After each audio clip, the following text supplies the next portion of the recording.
പ്രിയപ്പെട്ടവരെ, ജീവിതത്തിൽ നമ്മൾ പലപ്പോഴും ചോദിക്കുന്ന ഒരു ചോദ്യമുണ്ട്. എന്തുകൊണ്ട് എനിക്ക് അത് തന്നില്ല?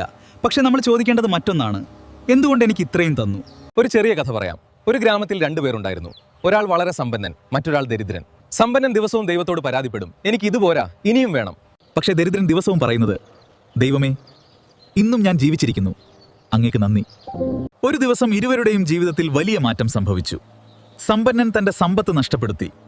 ദരിദ്രൻ ഒരു ചെറിയ അവസരം നേടി മുന്നേറി. ഇതിലൂടെ ഒരു സത്യം മനസ്സിലാക്കാം: ഉള്ളതൊന്നും സ്ഥിരമല്ല, ഇല്ലാത്തവ ശാശ്വതവുമല്ല. പ്രിയമുള്ളവരെ, ബൈബിൾ നമ്മെ പഠിപ്പിക്കുന്നത് വളരെ വ്യക്തമാണ്.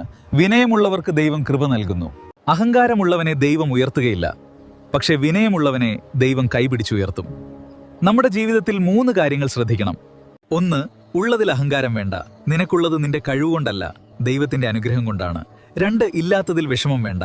അല്പം വൈകിയാലും ദൈവം നിന്നെ മറക്കില്ല. 3. എല്ലാറ്റിലും വിശ്വാസം വേണം. ദൈവത്തിന്റെ സമയം ഒരിക്കലും തെറ്റില്ല.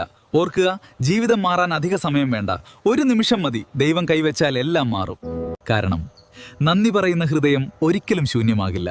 വിശ്വാസമുള്ള മനുഷ്യൻ ഒരിക്കലും തോൽക്കില്ല. ദൈവം സമൃദ്ധമായി അനുഗ്രഹിക്കട്ടെ.